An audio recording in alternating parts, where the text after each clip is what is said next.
I'm Tenzing Wong Bhutia, And like every Dilli wala, I love food.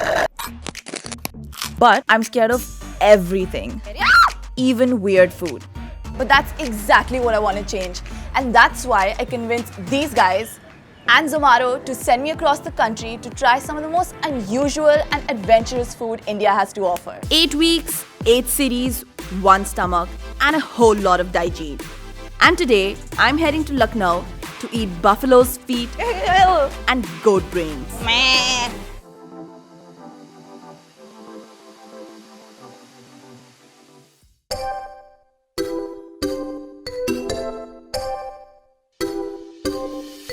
Lucknow. It's a city built on gluttony.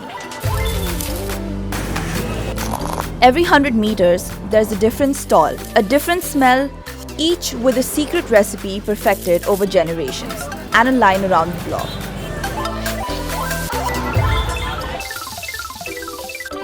Inspired by Mughlai and Awadhi cuisine, Lucknow is all about the rich curries, slow-cooked meats, spicy chaat, crispy kebabs, and of course, nihari. And all of this was given a unique Lucknowi twist centuries ago in the tiny bylanes of the city's gastronomic epicenter, Chowk. But I'm here to eat feet. Every time I just think about having paya बोलती तो ऐसे कुछ लगता नहीं, paya just sounds like a dish. But then I reel back and I think that paya actually means buffalo's foot. I'm like a roller coaster, okay? I'm on a roller coaster. When I think about trying new food, I get super excited and I'm on the top. But then when I think about what I'm eating, then it goes down.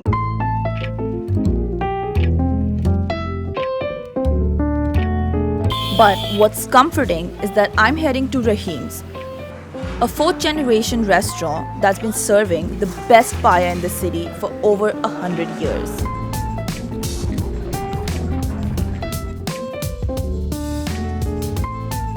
The trotters are slow cooked in a mix of spices for 12 hours over a wood fire by specialist cooks sworn to secrecy under the threat of death. Okay, I made that up. Or did I? The paya is then mixed with a rich curry and served with chilies, a generous helping of dhania, and a special pastry like kulcha, which has a crunchy exterior and soft interior invented by Master Chef Rahim, who's dead. So we only have a shot of his grandson. So I'm standing right next to the tandoor and it's almost as tall as me, but not quite, okay? I'm not that short. It's very crowded and I'm downstairs where all the people are sitting and having their food. I've also heard that a long line runs down the gully during Ramzan just to have the nihari. So people actually buy a token, wait in line. It's that famous.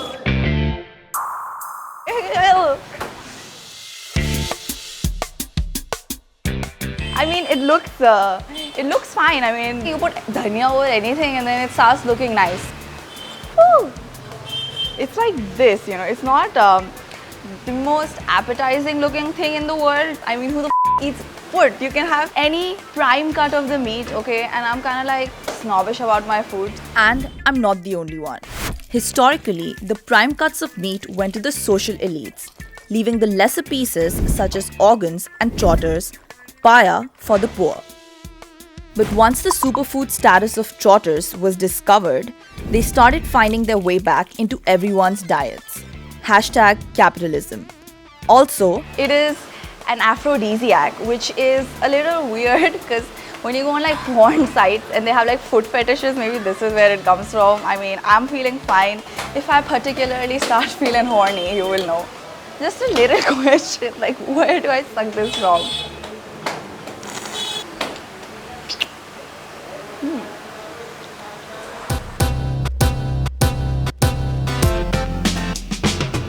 This is the hoof, that's the toe of the buffalo. I don't know, like I'm imagining his foot to be like that. Every time I look at this, I can imagine the whole animal and I feel so sad because I'm a Buddhist and I feel like, oh my god, I'm gonna get so much bad karma for eating this.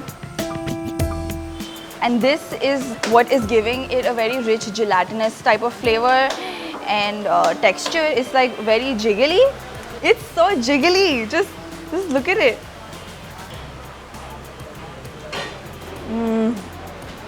This It's so good.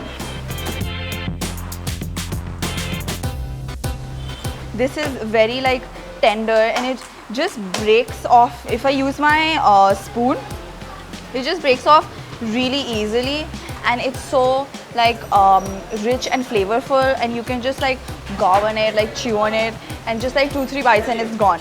But the bone marrow has got to be my favorite because there's just so many flavors that are packed inside it, and you just have to like suck the life out of it, and it's so good.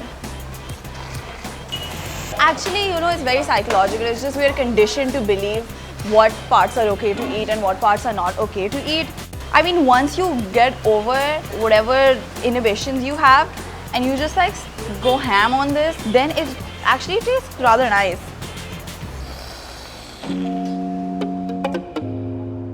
Chalk is the wrong place to contemplate your meat-induced negative karma, because 50 feet from Rahim's is the legendary Tunde Kababi. So basically, these kebabs were invented because some old Nawabi dude didn't have teeth but still wanted to eat kebabs. So he ordered his one-armed chef to whip something up. Hence the name Tunde Ke Kebab. Also, I think they could have gone with something less derogatory. This place is like so popular, they don't even need a sign. They have this small thing that says Tunde Kababi and everybody just knows where to come. This is really good. Like, these little pieces, they're so crispy and crunchy. I really like that. And it's cooked right here. So they have this bed of coal on which they cook. And I can just like taste the charcoal type of like flavor, the smoky flavor. And it literally just melts in your mouth. It's so good. I can imagine having this with like rumali roti over drinks. This would be bomb. Like, this is bomb.com. To be honest, this reminds me of my best friend. Looks like but is very wholesome on the inside, but not so easy on the eyes.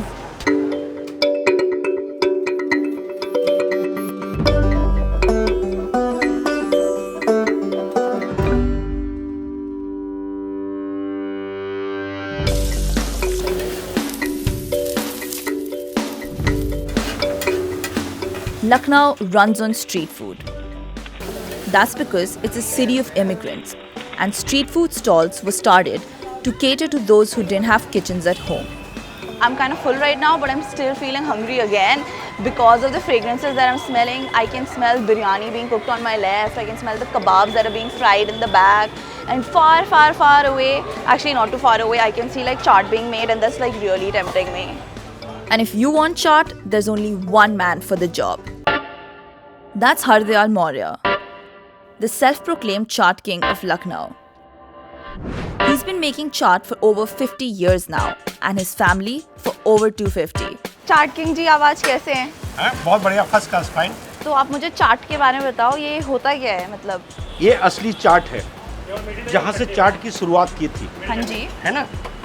और इसके अंदर कुछ भी नहीं पड़ता था, ये जामुन के सिरके में बनाते थे हम लोग। अच्छा। अब देखिए, ये ऐसे बनाते थे। ये आप क्या डाल रहे हो? मसाला? इसमें हम चाट मसाला अपना बनाया हुआ है। हाँ। ये कुटी मिर्च अपनी है, कोई मार्केट का नहीं। अच्छा। ये धनिया, इसका नाम दरदरी है, और ये नमक है, ठीक है? हाँ जी। और इसको यूं उछालते थे, यूं। इसका नाम लोगों ने कचालू दिया, कचालू। अच्छा। देहात के लोग थे। अभी सब पढ़े लिखे हो गए तो यार इसको मॉडल बना दिया। अब इसको टेस्ट ये बन गया? ये बन गया। थोड़ा सा टेस्ट करो।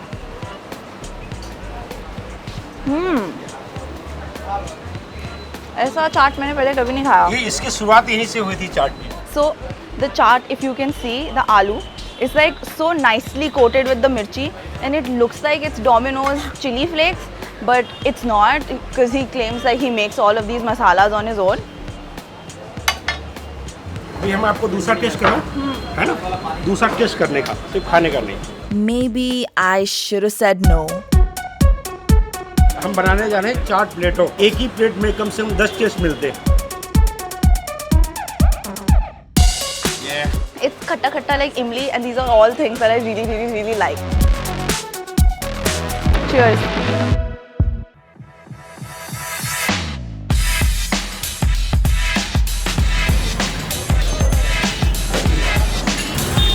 Still recovering from Hardayal's chart onslaught, I head to Alamgir. Tucked away in the tiny bylanes of the ever-crowded Aminabad market, Alamgir is yet another family-run restaurant that is known across the city for inventing band gosht. But I'm here for another local favorite, bheja. Have to touch the bheja and I can see it, but I don't want to hold it because my hand's already itching and I feel like the moment I make contact with it, I'm gonna like let it. I'm trying to use my peripheral vision and not see the bheja. Trying not to gag, I watched as Alamgir chefs transformed the yellowy, pasty goat brain into a delicately spiced mince, pan-fried in onions, chilies, and a mix of spices. This is honestly not what I was expecting. Just look at this. I know it's going to sound silly, but to be honest, I thought they would just serve me like a whole brain. You know how you see in like Cartoon Network where they have like a glass thing and they keep brains inside it? I thought that's how they're going to serve me, but that's just me being silly. They've served the bheja with the Mughlai paratha. This comes together. And I'm feeling so, like my mind is so much at ease because honestly, it looks like anda bhurji. When I told my mom I'm going to have bheja, she was like, "Mera to tu roz bheja khati hai, aaj kiska kha rahi hai?" That's not how she talks. She's going to flip out if she sees this. But yeah. It's like keema. This bheja has been keema-fied. It tastes very buttery. And the consistency is kind of like melt in your mouth types. I have to chew the pyaz and the tomato and the masala that's in it. But the bheja that is, it's kind of just like melting in your mouth and it's super buttery. Before coming here, I didn't know anything about bheja. I didn't even know people used to eat that and I found it so strange. However, humans have been eating bheja for over 2 million years. While other carnivores beat humans to most of the meat, because of our opposable thumbs and tools, brain became ours for the taking. That all changed when people started to associate the brain with the soul. Add to that mad cow disease and brain's high cholesterol levels, like walking heart attack high, bheja slowly slipped off our menus. When people started associating the brain with the soul, that creeped me out. I thought in the morning I'd just wake up and like go meh. It feels just like any other meat I've had. और इतना कुछ yucky taste नहीं है इसका. It's just, it was all in my head before.